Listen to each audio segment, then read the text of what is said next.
नमस्कार, मैं हूं आपके साथ अनुष्का राय और आप देख रहे हैं आज का आईना न्यूज चैनल। आइए नजर डालते हैं आज की खास खबर पर। जागृत नारी सुरक्षित नारी अभियान के तहत नारी तो नारायणी उत्थान समिति पहुंची 3 सरकारी स्कूलों में सैनिटरी नैपकिन महिला एवं बाल अपराधों को लेकर किया जागरूक। अभियान के दौरान सनोली और गढ़ी बेसिक स्कूल की छात्राओं ने कहा, आज तक प्रशासन की तरफ से स्कूल में सैनिटरी नैपकिन नहीं मिला। नारी तो नारायणी उत्थान समिति की अध्यक्ष सविता आर्य जागृत नारी सुरक्षित नारी अभियान को आगे बढ़ाते हुए पानीपत के 3 सरकारी स्कूलों में पहुंची, जिसके तहत निम्बारी, सनोली और गढ़ी बेसिक के सीनियर सेकेंडरी स्कूल की छात्राओं को सैनिटरी नैपकिन व बेटियों के साथ हो रहे जघन्य अपराधों के प्रति जागरूक किया। गढ़ी बेसिक की छात्राओं को सैनिटरी नैपकिन वितरित किए गए। नारी तो नारायणी उत्थान समिति की अध्यक्ष सविता आर्य ने कहा कि इससे पहले झुग्गियों, भट्टों व लेबर कॉलोनियों की महिलाओं व बेटियों को जागरूक करते हुए उनको पैड वितरित कर चुकी है। समिति का लक्ष्य पूरे जिले भर में ये अभियान चलाकर उनको जागरूक करना है। आर्य कॉलेज से अर्थशास्त्र की प्रोफेसर अंजू, जो सैनिटरी नैपकिन की जागरूकता और कार्यान्वयन विषय पर शोध एवं अध्ययन कर रही हैं, अलग अलग स्कूलों की छात्राओं से मिलकर उनकी समस्याओं को जानने का प्रयास कर रही हैं। अंजू ने बताया कि अध्ययन में बहुत सी बातें सामने आई हैं। उन्होंने कहा, जागृत ही नहीं, कहीं आर्थिक तंगी और कहीं विचार विसंगति जैसे मामले सामने आए। कामकाजी महिलाओं को काम के समय के दौरान डिस्पोज करने की समस्या आती है। छात्राओं को कहा, मासिक धर्म कुदरत की देन है, इसलिए आपको इससे शर्म और झिझक नहीं करना चाहिए। इसके साथ छात्राओं को सैनिटरी नैपकिन के सही इस्तेमाल और सेल्फ डिस्पोजल सिखाए गए। सविता आर्य ने बताया कि बेटियों व महिलाओं के साथ हो रहे अपराध कम होने का नाम नहीं ले रहे हैं। बहुत सी महिलाएं व नाबालिग बेटियों के साथ छेड़खानी व रेप जैसी घटनाओं के मामले मेरे पास आते हैं, जो कि चिंता का विषय है, जिसमें वयस्क महिलाओं से ज्यादा मामले नाबालिग बेटियों के साथ हो रही दरिंदगी के होते हैं। आर्य ने कहा, सभी सामाजिक व धार्मिक संस्था आगे आकर समाज में होने वाली कुरीतियों के खिलाफ जागरूकता अभियान चलाकर सरकार और प्रशासन के साथ सहयोग करें, क्योंकि एक सभ्य समाज का निर्माण तभी हो सकता है जब हर इंसान अपनी जिम्मेदारी को समझे। जब कोई घटना होती है तो हम लोग सरकार और प्रशासन को कोसने लग जाते हैं, जबकि कहीं ना कहीं इसके जिम्मेदार हम सब हैं, जो अपने बच्चों को अच्छे संस्कार नहीं दे पाते। बच्चों का ध्यान रखना माता पिता की जिम्मेदारी है, लेकिन बहुत से माता पिता अपने बच्चों को समय नहीं दे रहे हैं। छात्राओं ने बताया, आज तक प्रशासन की तरफ से स्कूल में सैनिटरी नैपकिन नहीं मिला, जो कि चिंता का विषय है।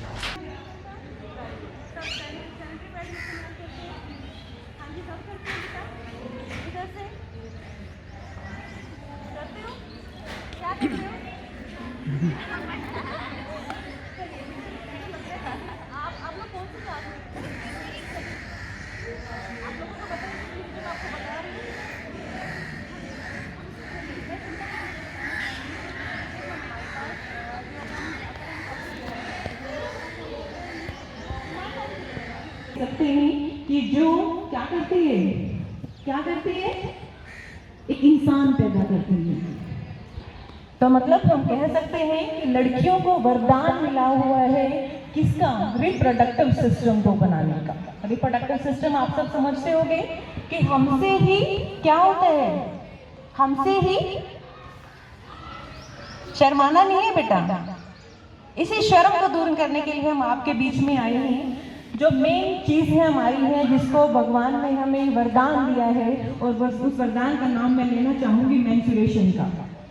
आप सब लड़कियाँ जो 10 साल की हो जाती है, 11 साल की, इन दिनों में एक जो हमारे पास जो ब्लड है वो अकर होता है, और उसके लिए उसकी अवेयरनेस को जानने के लिए हम यहाँ आए हैं कि हम आप सबको बताना चाहते हैं कि जो ब्लड है ये कहाँ से अकर होता है। कहाँ से होता है? ये यूट्रस से निकल रहा होता है कि जब फर्टिलिटी नहीं बन पाती है उसी दौरान ब्लड हमारा अकर होता है। लेकिन जो मेन दिक्कत आती है, ये तो प्रोसीजर है, एक नेचुरल फिनोमिना है, कोई इशू नहीं है। लेकिन दिक्कत कब आती है? जब आप उन दिनों में साफ सफाई का ध्यान नहीं रखते हो। अगर आप साफ सफाई का ध्यान नहीं रखते हो तो हमारे सामने बहुत सारे इन्फेक्शन क्रिएट हो जाते हैं। उन इन्फेक्शन का अगर हम नाम लें तो urinary track infection, reproductive infection, अगर जाते हैं तो बेटा।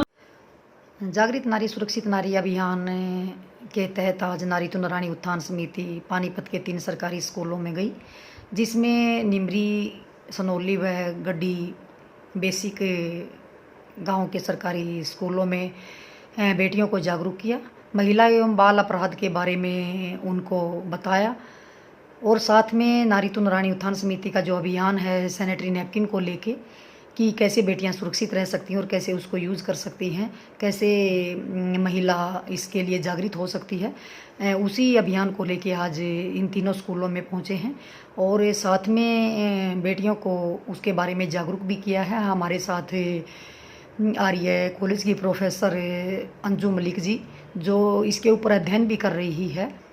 उन्होंने बेटियों को जागरूक किया है, उनको बताया है छात्राओं को कि इसका कैसे उपयोग कर सकते हैं और इससे होने वाले क्या फ़ायदे हैं और क्या इससे नुकसान है। उस सब चीज़ों को खुल के बेटियों को बताया है कि इनसे बीमारी होने से कैसे बचा जा सकता है, कैसे आप स्वस्थ रह सकते हैं, कैसे आप सुरक्षित रह सकते हैं। उन सब को लेकर आज उनको जागरूक किया है और साथ में ही बेटियों के साथ हो रहे अपराध, जो छात्राओं के साथ जो घटनाएं हो रही हैं, जो छोटी बच्चियों के साथ, नाबालिग बेटियों के साथ जो घटनाएं हो रही हैं, हमारे सामने जो ये बातें आई हैं कि भी बहुत सी बेटियों के साथ हर रोज़ कोई ना कोई घटना होती है, उसको लेकर भी बेटियों को आज जागरूक किया है। हमने बेटियों को, छात्राओं को बताया है कि कैसे अपराधों से होने से आप बच सकती हैं, कैसे आपके साथ कोई घटना होने से बच सकती है, आपके साथ कोई घटना होती है तो आप उससे कैसे बच सकती हैं। और क्योंकि अपराध होने के बाद तो सब साथ में खड़े हो जाते हैं, लेकिन क्यों ऐसा हो कि वो अपराध होने दें, उसका कैसे उन्होंने विरोध करना है। क्योंकि बेटियों के अंदर, महिलाओं के अंदर, एक नारी के अंदर इतनी शक्ति होती है कि वो सामने वाले की भावना को समझ सकती है कि उसकी मनसा क्या है, उसके मन में क्या चल रहा है, उसकी दृष्टि, वो किस दृष्टि से उसको देख रहा है, उसके छूने की मनसा क्या है, उसकी बोलने की मनसा क्या है, वो किस तरीके का टोंट कर रहा है, तो वो कैसे उन सब से बच सकती है। तो उसके लिए बेटियों को आज जागरूक किया, उनको उनके अपराधों के बारे में, उनके अधिकारों के बारे में भी उनको बताया है। और ऐसे ही समय समय पर नारी तो नारायणी उत्थान समिति स्कूलों में, झुग्गी झोपड़ियों में, भट्ठों पे जाके, लेबर कॉलोनियों में जाके, फैक्ट्रियों में जाके महिलाओं को और बेटियों को जागरूक करती है। और मैं आपके चैनल के माध्यम से सभी सामाजिक और धार्मिक संगठनों से भी निवेदन करना चाहती हूँ कि वो भी समय समय पर ऐसे अभियान चला के सरकार और प्रशासन का सहयोग करें। क्योंकि जब अपराध होते हैं तो उसकी जिम्मेवार कहीं ना कहीं हमारा समाज होता है, कहीं ना कहीं हमारे समाज के व्यक्ति होते हैं और कोसते हम सरकार और प्रशासन को हैं।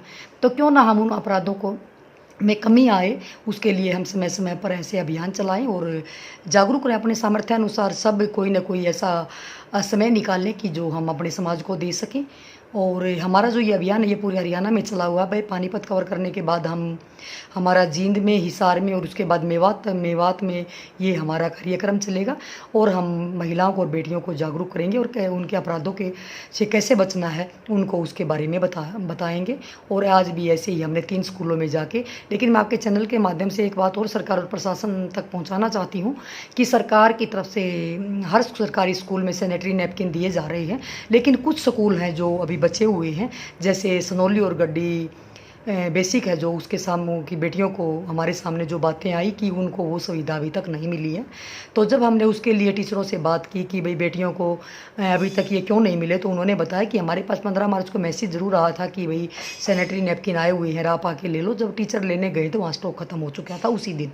तो मैं आपके चैनल के माध्यम से प्रशासन से कहना चाहती हूँ कि भाई जो शहर के नज़दीक के जो स्कूल हैं उन तक वो चीज़ें, सुविधाएँ पहुँच जाती हैं सरकार की, और जो दूर के जो स्कूल हैं उन तक वो सुविधाएं नहीं पहुंचती। क्योंकि आपको पता ही है गड्डी बेसिक जो स्कूल है वो बिल्कुल पानीपत क्या, हरियाणा के ही आखिरी जो गांव है वो यूपी का लगता, तो वहाँ तक वो सुविधाएं नहीं पहुँच पाती। तो मैं चाहती हूँ कि बेटियों को भी वो सुविधाएं वहाँ मिले। वहाँ जाके जो हमने कमी वो महसूस की है, क्योंकि बेटियों को वहाँ तक वो सुविधाएं नहीं मिली हैं, आज हमने उनको वितरित भी किए हैं। और मैं प्रशासन और सरकार से निवेदन भी करती हूँ कि वहाँ भी वो सुविधाएं बेटियों को मिलनी चाहिए। और मैं सभी से हाथ जोड़कर निवेदन करती हूँ कि अपने सामर्थ्यानुसार बेटियों के लिए, महिलाओं के लिए जो भी कर सकते हो आप समय समय पर करें और सरकार और प्रशासन का सहयोग करें। अभी जिस तरह सरकार और प्रशासन अभियान चला के सबको जागरूक कर रहे हैं, ऐसे ही हम सब का भी दायित्व बनता है। क्योंकि जब समाज में कोई घटना होती है तो वो जो घटना करने वाला है वो हमारे समाज का ही एक व्यक्ति होता है जो इस तरह की घटना को अंजाम देता है, तो वो कहीं ना कहीं हमारा भी दायित्व बनता है। तो उसी को लेकर हम समय समय पर अभियान चलाते हैं और सब भी उसको समय समय पर अभियान चलाएं। और मैं बहुत बहुत धन्यवाद करती हूँ। साथ में मैं चैनल सभी मीडिया कर्मियों का भी धन्यवाद करती हूँ, क्योंकि वो भी जब वो खबर दिखाते हैं तो उससे भी लोग जागरूक होते हैं। तो मैं आपका भी धन्यवाद करती हूँ, सभी चैनलों का मैं धन्यवाद करती हूँ जो समय समय पर इन अपराधों को रोकने के लिए वो भी हम सब का सहयोग करते हैं हमारी न्यूज़ दिखा के। और मैं आप सबके चैनल के माध्यम से कहना भी चाहती हूँ कि हम सबको अपने सामर्थ्य अनुसार समाज के लिए कुछ न कुछ करना चाहिए। जय हिंद। पानीपत से रिपोर्टर रवि सूद की रिपोर्ट। इस अंक में फिलहाल इतना ही। चैनल के साथ बने रहने के लिए आज का आईना न्यूज चैनल को सब्सक्राइब कर लें, साथ ही वीडियो को लाइक शेयर जरूर करें।